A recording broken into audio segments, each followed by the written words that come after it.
já debatemos sobre o quanto a expulsão do Jonathan Jesus acabou com o jogo do Cruzeiro. Mas o Inter não tem nada a ver com isso.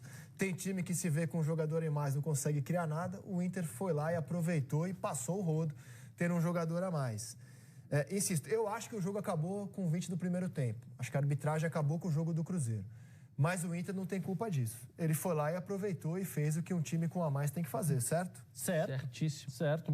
Trocou os pontas, né, com o Carboneiro e o Wesley ontem. O Wesley é um titular desse time, mas enfim, ele vem colocando várias possibilidades. O Ener Valencia sem lesões, sem ter que desfalcar o Inter por semanas, às vezes meses.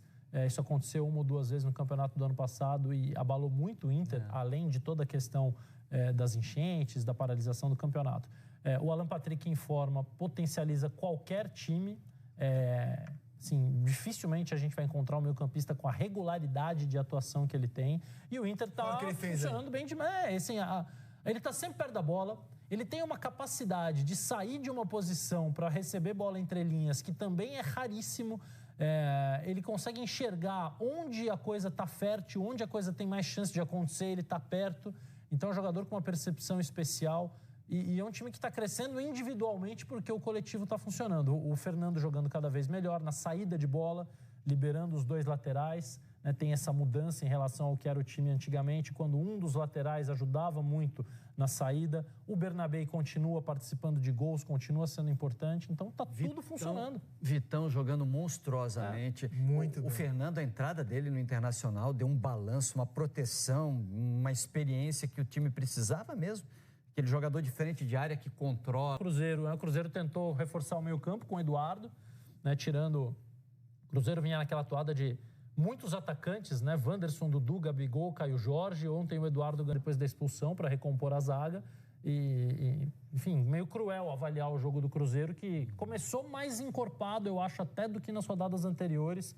O jogo contra o Mirassol, para mim, também não é o parâmetro ideal para a gente ver o que é o Cruzeiro de verdade nesse campeonato. E a gente continua sem ter visto. Contra o Mirassol também. Fez um jogo de meio de semana muito ruim. Foi na Argentina. Sul-Americana. Jogo que eu já me confundo o adversário também, mas foi União Santa Fé. União Santa Fé. Um dos piores times do futebol argentino no momento. E sofreu, jogou com alas, jogou com 3 volantes, jogou time modificado, mas sem ter retenção de bola. Sofreu o jogo inteiro. E parecia que ia sair gol em algum momento. No finalzinho saiu. Deixa eu te fazer uma pergunta que é da sua posição e cabe aos dois também, evidentemente. O Brasil hoje não tem um jogador da característica do Alan Patrick, certo? Não tem. Na seleção brasileira? Seleção brasileira. Não tem. A gente fica com a ilusão de que o Neymar, óbvio. E também não é. Sim, mas que ele possa desempenhar esse papel, ou o Rodrigo, ou o Rafinha, ou o Paquetá. A gente está sempre procurando esse jogador maestro. Eu sempre achei que não tinha nada a ver convocar o Alan Patrick. Confesso assim, falei, cara, não dá, já passou. O que ele faz aqui no futebol brasileiro, duvido que ele faça isso em nível internacional. Sempre achei, mas nunca fiquei falando, porque acho que não preciso ficar falando essas coisas negativas. Só que a cada vez que eu vejo o Alan Patrick jogar, eu falo, cara, será que eu tô certo? Será que eu tô errado? Porque, cara, ele joga tão bem com a camisa do Inter. Você acha que cabe uma chance pra ele, cara? Por que não? Sei.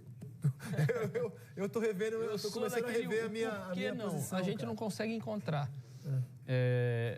Ultimamente, esse jogador que foi convocado foi o Rafael Veiga, pelo Fernando Diniz. Mas recebeu pouquíssimas chances no melhor momento do Veiga na era Palmeiras.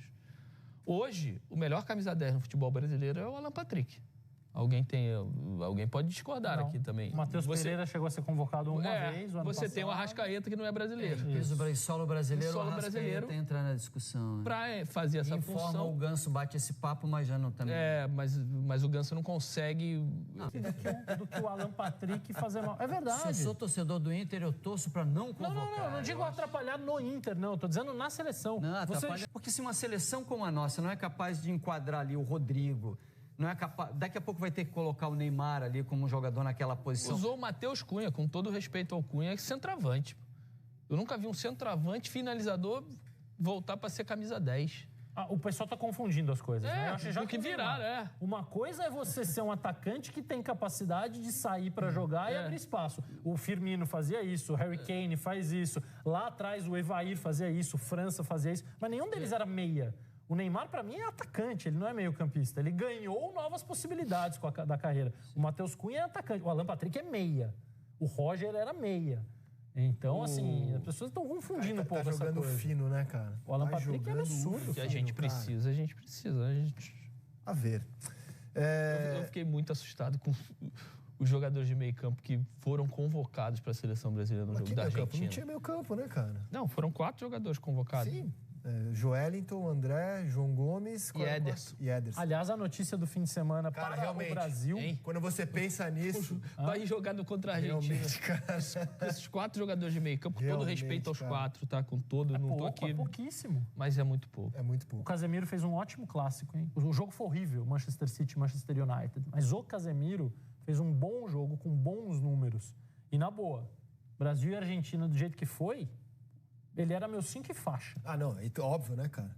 Óbvio. Do jeito que foi, não do jeito que foi o jogo, porque isso não tem como saber antes, né? Mas com essa formação que o Roger falou... Tinha como saber antes, sim. Era pedra cantada, como seria o jogo, Tava né? pra prever. Se tem um jogo que tudo que se debateu antes apontava para um desastre, é aquele 4-1 que confirmou tudo que foi debatido previamente, né?